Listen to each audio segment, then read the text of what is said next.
I grew up in an era of albums, listening to music on CDs, cassette tapes, vinyl records.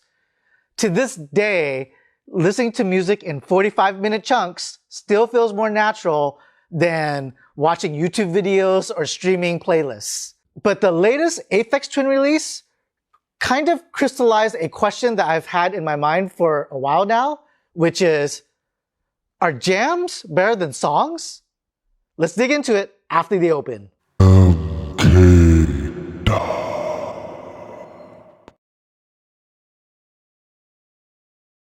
So Aphex Twin just put out a release called Music from the Merch Desk 2016 to 2023, which aptly enough collects a series of limited edition vinyl releases that he would sell at his merch desk. You know, I have to admit up front that I'm actually not a huge fan of RDJ, as his fans like to call him. I mean, obviously, I have immense respect and admiration for Aphex Twin as an artist and as a musician. His drum programming chops are amazing. But when I listen to Aphex Twin, I'm almost more studying it than kind of listening to it for enjoyment or to have it move me or to have it resonate within me. So it was kind of a surprise, to be honest, that I really enjoyed this release so much. It's probably my most streamed album this year so far.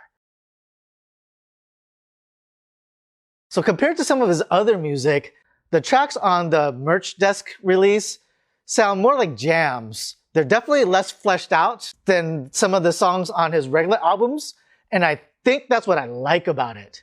On his, official albums, he literally uses his face and persona as a mask. And to me, I felt like it was kind of a put on and didn't really allow me to fully connect with the music.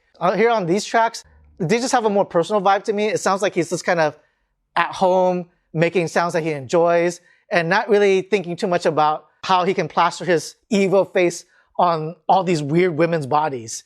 For that reason, it just feels more authentic. It has a more authentic vibe to it, and I seem to connect to that more. The idea that you have to be present in the moment, that's what I'm hearing on the Aphex Twin releases as well. Across my YouTube channel, there are official music videos, tracks that I spent months, even years trying to refine and complete. And then in between those, I have jam tracks, right? Where I might spend a couple days or a couple weeks kind of working on them, but then I record them and I move on. I'm not really a person who goes back and listens to my own music all that often, but when I do, I find that I tend to enjoy the jams maybe a little bit more than I do the official music videos. Maybe in part that's because I hear all the mistakes in the songs that I don't really think about on the jams because I'm not trying to get them perfect. Or maybe it's because I spend so much time listening to official songs over and over again, trying to get the arrangements and the mixing right, that I'm still burned out on them. That might be because all of my songs, jams or songs, start off as a riff, right? They start off as an idea, they start off as a jam. That initial energy that comes when you first create that idea, there's an energy there. I just find that there's just something in that initial stages, there's a raw energy that sometimes dissipates as you keep refining the song over and more. I find that that happens with me a lot too, where even if the playing isn't perfect, there's just a vibe when you don't quite know what you're doing and then you don't really have a clear idea of where you're going. You kind of just have to be in the moment.